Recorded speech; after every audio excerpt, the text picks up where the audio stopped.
All right, so hello everyone. I am Ashutosh, and welcome to our another episode of Podcast with Sales Leaders. So, in this podcast today, we're gonna be talking to James, who is a sales master, and let's delve more into what James is into. Uh, James has been into a journey into a lot of roles. He's worked with companies like Loomavers, PayArc, and currently he's a director of business development at PhoneBurner. And he's an expert in crafting amazing cold calls, and that's what our podcast is today all about. So over to you, James. How's it going for you? Good man, and thank you for that warm welcome. And so, yeah, you're right. I've been, going through a long journey of working as an SDR over at MRP a couple years ago. Before that, I was doing stuff like selling gas and electric plans inside of a Walmart, which was fun and interesting and very difficult selling to consumers. And then over the years, I moved up through SaaS and I fell in love with it. And so, yeah, dude, I really love that opener and thank you. And I'm stoked to be here. Yeah, it's a great honor to have you on the show. So now you said that you transitioned yourself from being a Walmart employee to into SaaS, right? So how did you start your journey with SaaS? Were you into sales right at the start, or can you describe your start of your journey? So for context, not that it makes much of a difference, I wasn't exactly a Walmart employee. I was just a vendor in there. Okay. But at that point I basically was because I knew all the folks in there. And so that was my first sales gig. Shout out to Pete who gave me a shot. And here's the story behind that. So I worked at a Whole Foods for almost a year, maybe a little over a year. And everybody says it's the hardest worker, but I was the hardest worker there. I'd get there early, stay there late, work overnight shifts, 12 hours long. And, I think the longest shift I worked was 14 hours at one point. And I'd restock the grocery fridge, fill up the U-boats, do all that stuff. And then when it came time for promotion and I brought it up to my manager because there was an opening, he kind of like looked the other way and I didn't get it. And that was a fine line for me. And I was like, I don't want to do this anymore because I was spending so much time away, getting paid minimum wage at a supermarket, not seeing my newborn, not seeing my wife. And I decided to get something in sales. Wife looked at me like I was crazy because like sales, like that's not you at all. I'm very hippie, I'm still kind of like a hippie. And so I got into that first sales role. It was a decrease in pay, but because there was a commission, it was worth it. So I was going from 15 bucks an hour to 11. That was the decrease. And there was a commission, $25 for everything you sold. And I went all in and I fell in love with it. And I got so good so fast. About 2 or 3 months later down the road, a recruiter from MRP reached out to me and then I started working over there. And now all of a sudden, instead of working inside of a Walmart getting yelled at by customers because I'm pitching them as they come in, I'm cold calling people over the phone from home, which was nice Hmm. too. I got to spend all the time in the world with my wife and my kid. And from that point, I was just off. And then I fell in love with it. And so all it takes is one bad thing to happen to you to make a huge switch. And for me, that was not getting a promotion at Whole Foods. And if I had gotten it, I wonder if I'd still be there. Yep, that's a kind of hustle that you did at Whole Foods, and thus when the opportunity kicked in, and that too cold calls, which has brought you so long. Right now you have like kind of I would say you kind of have a crown, uh working, pitching cold calls, training people on cold calls. I would like to understand that how it started for you. Like, initially you said that you used to you started cold calling back at your home. So what were the earlier days in cold calling for you? So the first cold calling gig I had was at MRP, and that was work from home, and it was great. I loved it, and that was a very complex sale because you moved away from selling simple SaaS products like what we see most people selling nowadays to complex security systems, to uh, data like physical data storage and um, you know office equipment and all these complex enterprise softwares and hardwares. And the fun part about MRP is that we were trained with very limited knowledge about the product or service, which sounds a bit counterintuitive. But when you're cold calling, you don't need to understand your product in order to sell it. It helps to know it, but you don't need to know it. And so that's what they taught us. And so a lot of the ways that people are taught nowadays is based off of product knowledge. And we need to transition back into selling strategy, which is a little bit different. All right. So, uh, what were the initial things that you tried apart? Like, was it like when you went into sales here, were you just doing cold callings, or you were also trying out other channels too? We were actually told that no other channels worked. So it was a big company with like 200 sales reps, and my manager managed the top team, and I was on that team. And he told us, he's like, don't do cold email, don't do socials. It's all a myth. It doesn't work. And so that's what we were told. That's what we thought. Every day, sorry, man, my kids are losing it. Every day, I'd get behind my giant Cisco phone and do 100, 200 cold calls, whatever it was. And that's how it worked out for me. And so the best piece of advice I can give anyone who wants to dive into cold calling, uh, do it every day and do a lot of it, because that's how you get good. You get good through repetition. And Hmm. a lot of people will tell you instead what you should be doing is focusing on channels like cold email and SMS and socials. And those things are good. They're not myths like we were told. Hmm. But don't focus on other categories or other channels until you've mastered one. And the first one should be cold calling, just because it happens in real time and you get to learn the fastest. Yep. As you said that, yes, I do a lot of cold calls. It drives me to another question that, you know, you worked from your home, right? That's not the case for every sales rep, right? How do they manage their time so efficiently?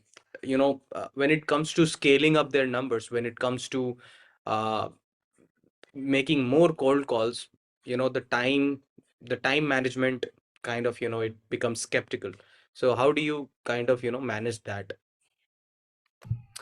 So everybody's situation is a little bit different. Let's talk about the folks who work from home. If you work from home, most people who are in, and this isn't all people, a lot of them are young. A lot of them are young. They're SDRs in their 20s making cold calls. They don't have any responsibilities, no kids, usually no pets, just at home by themselves, right? And then you get a wife or a significant other or a husband or whatever.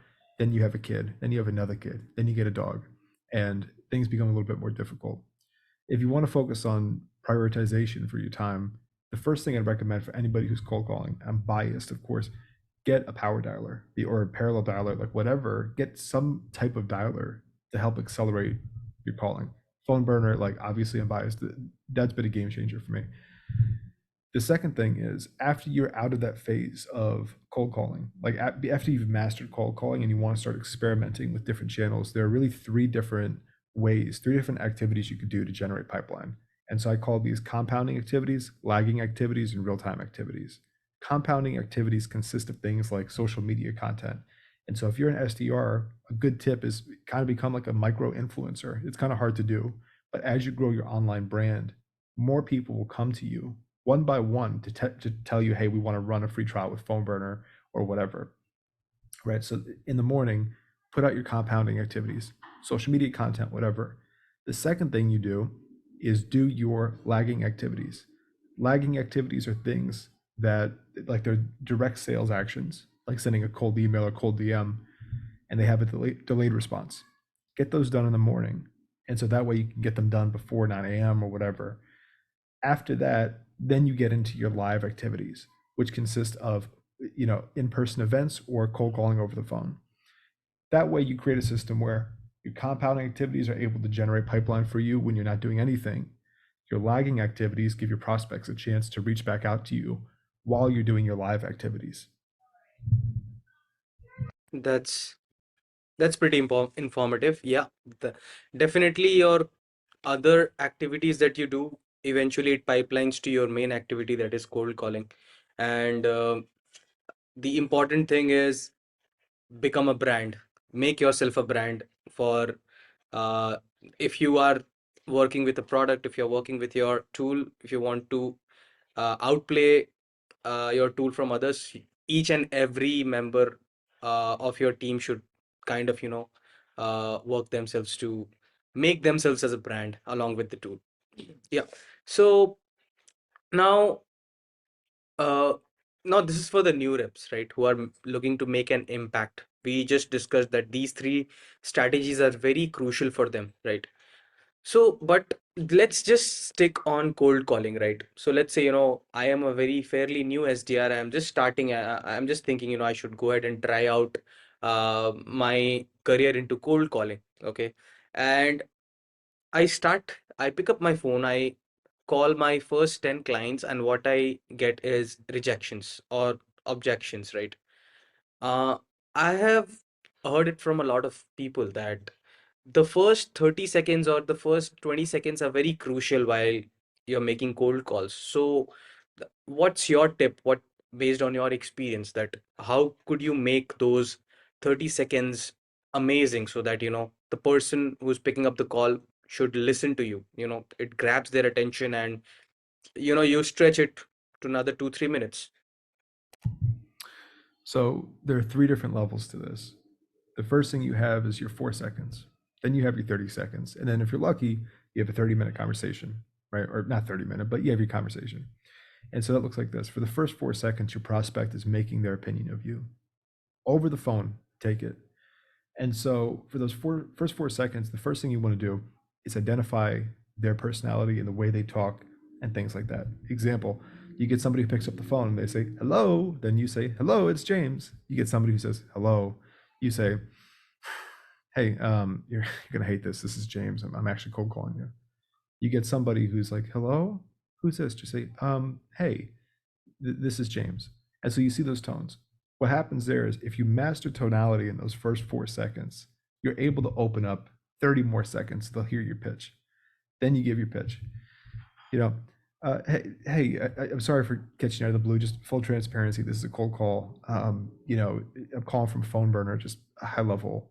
We have a tool that helps your SDRs make more calls without showing up as spam. And want to see if you had a dialer in place, or maybe you've talked about it before, right? So there's your pitch.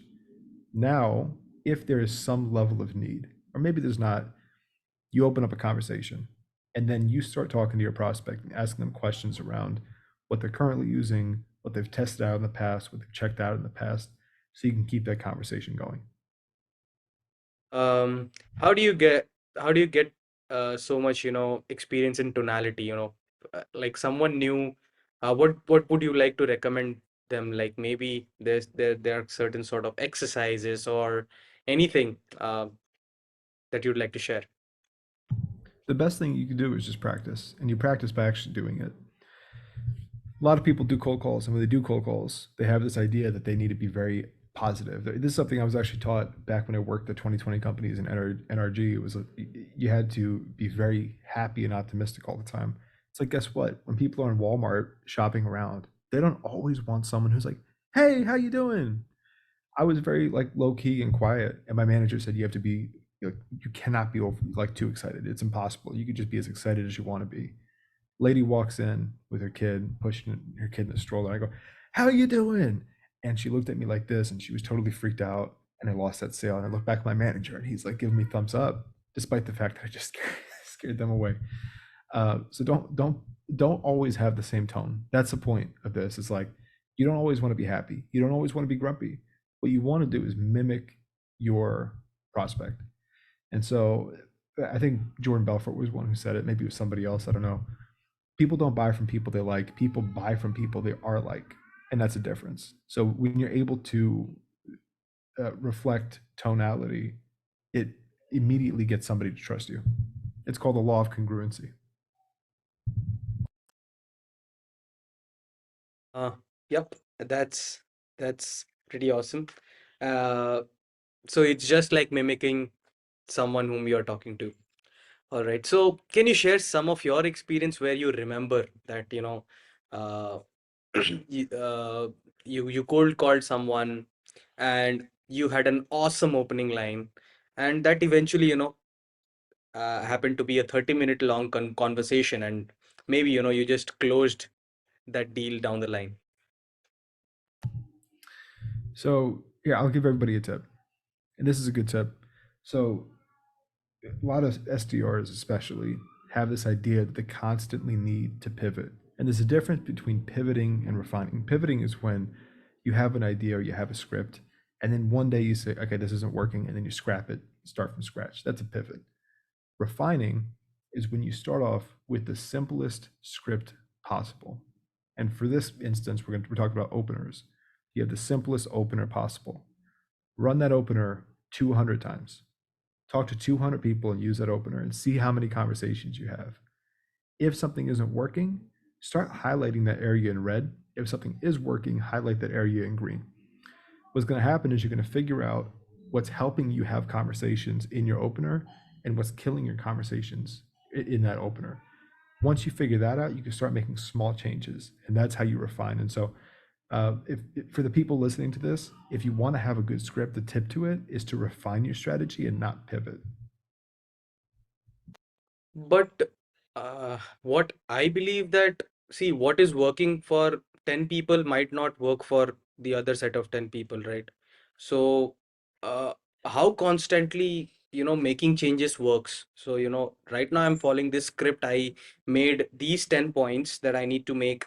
I need to do this. I need to change this. And when I went to the next call, it did not make any difference for me. So you're saying your script, you changed it, but it didn't make a difference, is what I'm hearing.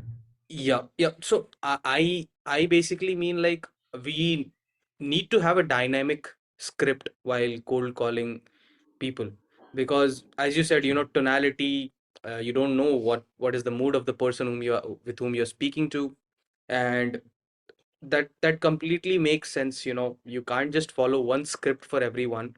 Yeah, definitely your important key highlights that you are showcasing to that you're pitching for, that's important.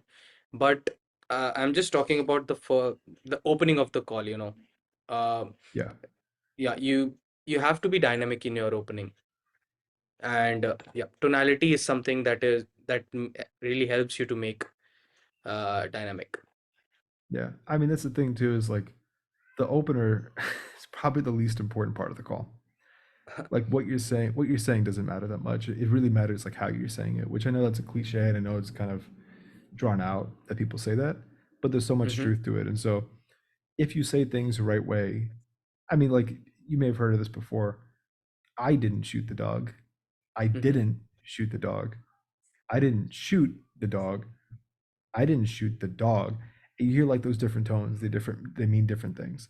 And so it's like, Right.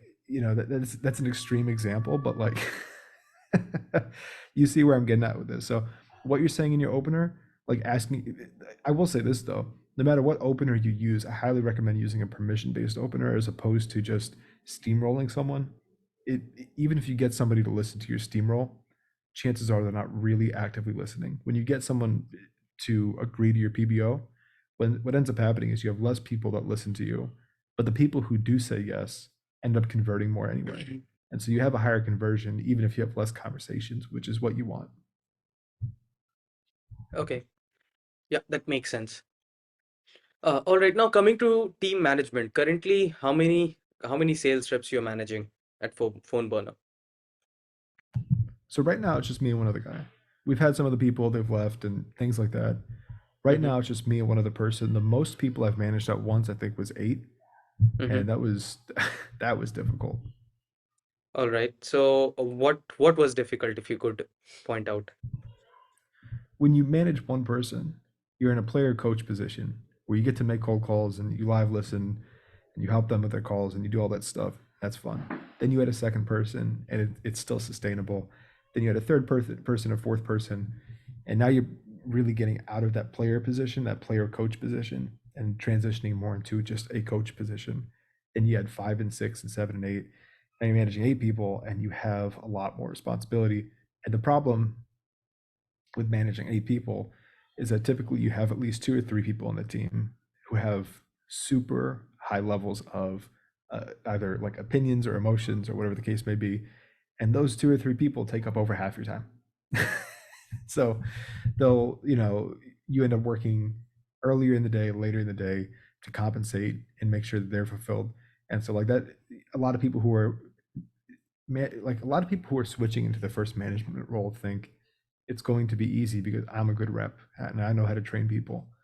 there's so many personalities that come along with that that it becomes almost unbearable. And so leadership is one of the loneliest places you could be. And it everybody says this until they're in a leadership role, but when you're in a leadership role, you'll feel very lonely. And like that, it's normal to feel that way. Yeah. But you know, since you're a leader, once you become a leader and if you have guys whom you manage, uh, they look up to you, right, for everything. And especially in sales, the major setback that they have is not meeting quotas.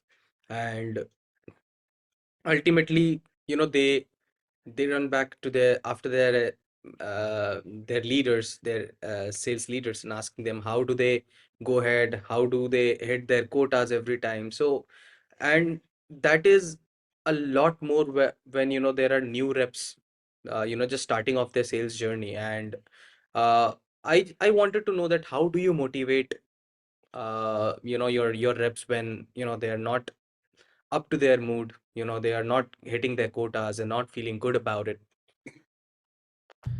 So this is going to upset some people, but the problem with a lot of sales leaders, especially, is they think that their job is to wake up in the morning and send motivational messages to their team, and it's anything but the truth.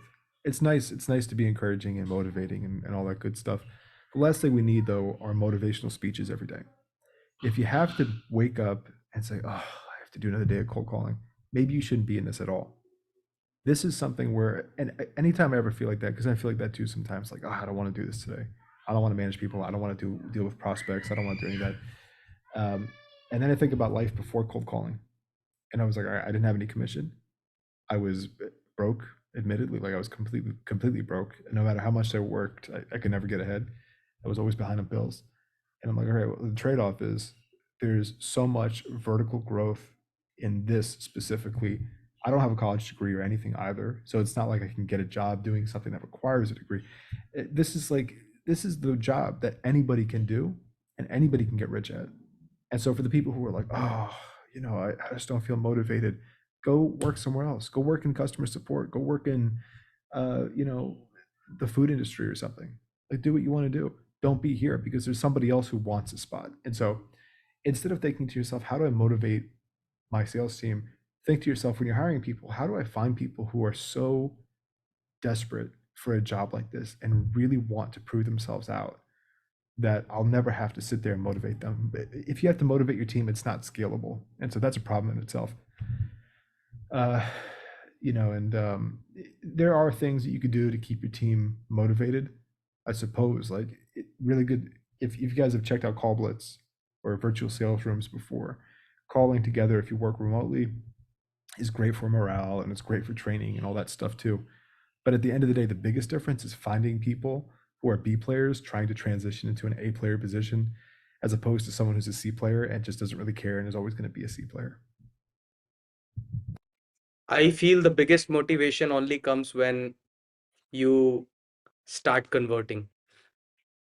When you When start you converting, yeah, it's yeah, when you momentum. get yeah, when you get for your first lead, it's above any motivation that, even uh you can hear from Nelson Mandela. It's bigger than that. So yeah, Hmm. your point was definitely right. It's not about motivating people every day. It's about finding the right people who are fit for this job and who would not get tired picking up their phones and calling every day and just repeating it throughout their year, throughout the whole year. Hmm. Right. Now let's leave motivations to this side. You said that uh, you focus a lot on picking the right people, right? So I would like to understand that what are the skills or qualities you want an SDR to have specifically into cold calling. So before we even get into that, I recommend that everybody who's transitioning into their first leadership role picks up Leading Sales Development by Jeremy Donovan and somebody else who co-wrote it with him. I'm sorry, I can't remember her name.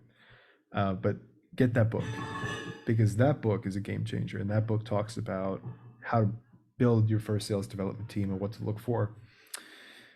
The biggest in that first chapter, it talks about the best reps to hire. And there are 8 different things that you could search for with your reps, but in my experience, it really sums down to two. A, how smart they are, not necessarily book smart, but IQ, right? You could test for this stuff too. You want to find people with high IQs. The second thing that you want to do is you want to find people with a lot of grit, right? Some people may have not heard of that word before.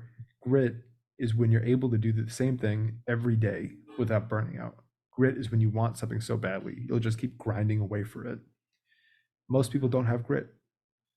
You could test for those things in interviews, but you have to be really thorough. And so the way I do that is I'll have a like 30 questionnaire sheet written in Google Sheets, and I'll grade people on their answers from 1 to 10.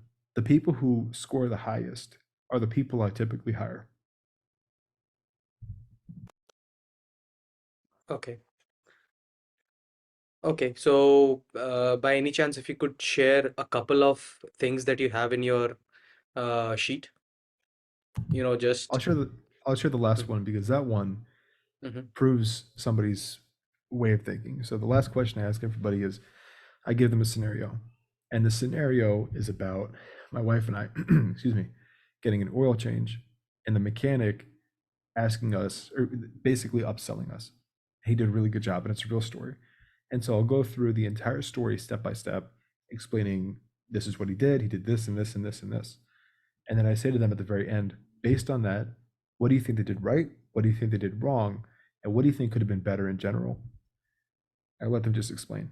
And the people who just don't have that focus or don't have that IQ are just like, I don't know. I think everything sounded good.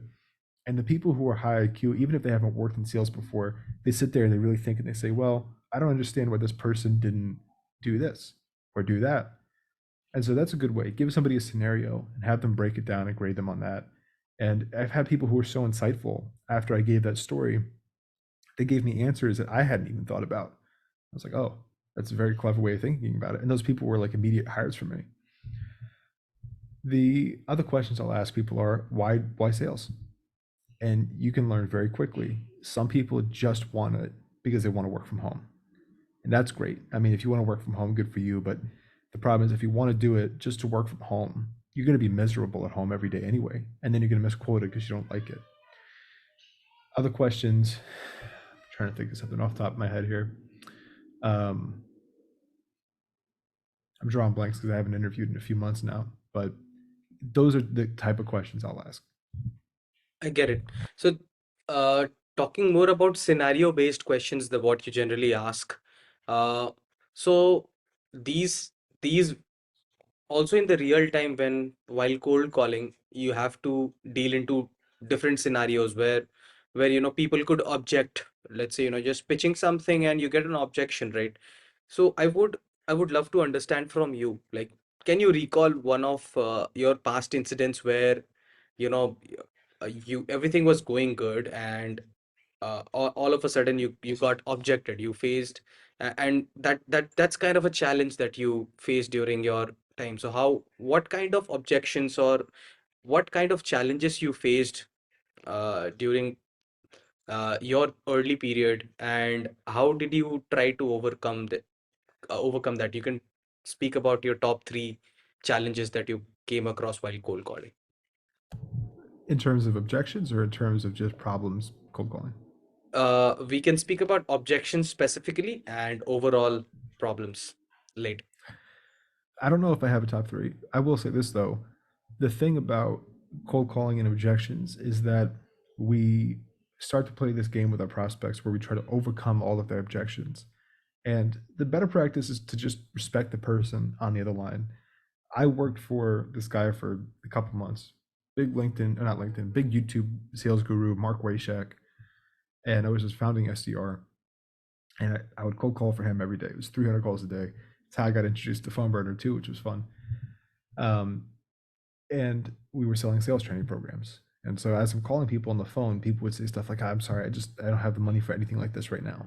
And then, okay, well, what do? We try to overcome 10 objections. Even if you overcome those objections and get somebody to a meeting, if they sincerely don't have the money for it, then you're going to find yourself in a close loss situation anyway, and you're setting pointless meetings. We need to get out of the mindset of setting meetings to set meetings to setting meetings that are high intent and are going to convert. If you're wondering whether or not your prospect is trying to goof you or trying to trick you and giving a fake objection, Mark had taught us, if you think it, say it. And I love that. I use it. I still use it today. So I'll give you an example too. I called somebody the other day and he was like, I can't talk right now. I'm in the middle of something. And I was like, look, I could just tell from your tone, you don't like cold calls. Is it that you're really busy, or are you just trying to get me off the phone? I'm okay with it either way. And he just stopped and he was like, all right, you get 30 seconds. And then we booked the meeting. So if you think it, say it. And that's a trick. That's a trick behind objections. Is we need to stop overcoming objections and accepting that people actually have true objections. But the problem, the thing that we are trying to solve for specifically as salespeople is identify whether or not it's an actual objection or a brush off. And so best way to do that is to ask those sincere questions. Yep. I am now like more interested in knowing, you might have, a story with a prospect, whom, you called and you didn't even expect that, you could close them someday. So do you recall some story? I'm pretty sure, this would be kind of your experience with that prospect, with that contact. It might be boosting people uh when once they come to know that, hey, when James got it, we can also get it. So, there might be someone uh having the same story what you want to share today. So when I worked at MRP, we sold to people who were CTOs and head of IT and things like that. And those people don't like to talk on the phone. I mean, typically they just don't like to talk on the phone, and because of that, they typically don't take meetings. And so there are people who I've talked to before who are like, "Take me off your effing list. Don't call me again. Leave me alone." And then we end up talking for a few minutes. We book a meeting, and they end up buying 30 laptops for their sales team, or 30 laptops for their IT team, excuse me. Where there have been situations before where people have bought networking equipment, 200 access points or whatever, and they answered that call and they were screaming F you, stop calling me, and just because somebody's saying I'm not interested over the phone doesn't mean they're actually not interested. And that goes back to the last point, which is identifying whether something's a brush off or not. Those meetings and those conversions will come. The more you call, the better you'll get. More meetings you'll set, more high intent meetings you'll set, and eventually you'll start finding people who are in market to buy. If they're not in market to buy, what happens is they sit in pipeline for 3 months or 6 months. When it's time to buy, you re-engage with those prospects and then they buy. It's an easy win. So figure stuff out too when you're on the phone. Like a good practice is, if you sell a SaaS product or a networking product or whatever, chances are it comes with an annual subscription. And if that's the case, write down when that subscription ends and retarget those people. And there you have free trials just waiting to happen that are going to turn into revenue. Got it. Yeah, definitely. And we are nearing to our last question, to the end of our part today. I would want to understand that, what do you think about the future of cold calling, down the line for the next couple of years, maybe, by 2027 or 2028? What do you think? Uh, Cold calling, how is cold calling shaping up?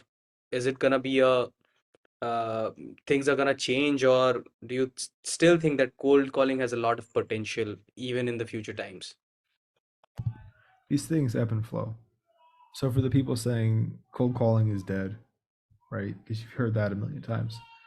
A lot of people think that. And so a lot of people have moved away from cold calling to experiment with different channels, or they've minimized cold calling. Here's what happens when everybody's cold calling, it's probably a good time to start experimenting with other channels, right? Because if everybody's cold calling, the best way for you to stand out is to do something different. Luckily, nobody ever does that.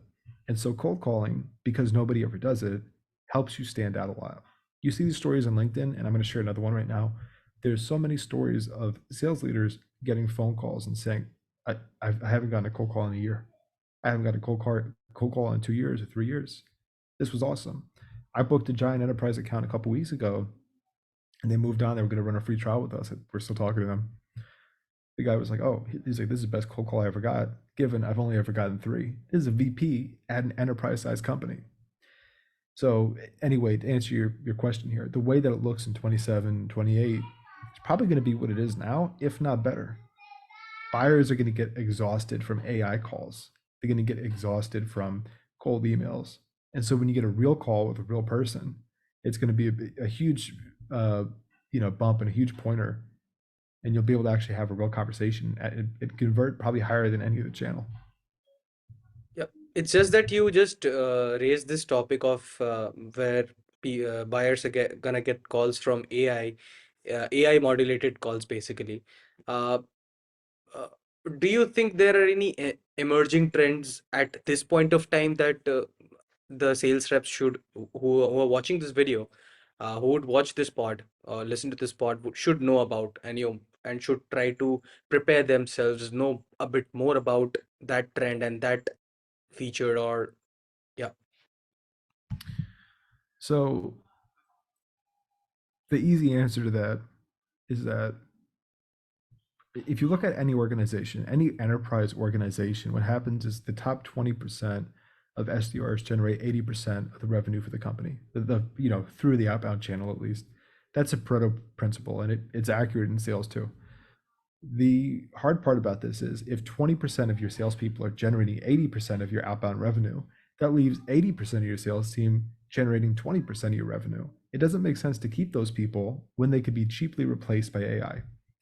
You don't have to be the best cold caller in the world, but if there's a race against you and four other people, you need to outrace them. You need to be in the top 20%. That's my tip. If you want to be around, if you want to survive the AI overhaul and blah, blah, blah, it's not going to be that hard. You just can't suck. And so, it's easy to say don't suck. If you don't want to suck, look at the person to the left of you, look at the person to the right of you, and just do the opposite of what they're doing because most people don't know what they're doing anyway. Stop listening to LinkedIn gurus because most of them don't know what they're talking about. If you see something that you like, even if it's from me, test it for yourself, right? Another thing, shameless plug, I got a book, Savage Outbound. It's $10 on Gumroad. It's a short book, 30 pages, talks about how to do outbound properly. If you really can't afford it, I'll give it to you for free. That's fine. Just go ahead and DM me on LinkedIn or find me on X or whatever. And then I'll give you a free copy. But this is how you start. And so I wouldn't be afraid of AI unless you're just completely horrible at this, in which case, get good. Yep. Thanks so much for sharing such worthful information. Had really great information from you, great points from you, and I'm pretty sure our listeners would be more interested knowing about you. So this is out for everyone. If you want to follow James, you'll find his profile URLs, his profile details in the description. And James, we might meet for more sessions maybe in the future. Once we have new topics coming in. And it was lovely having you on the show, man. Yeah, thanks. Hey, thank you so much. Yes.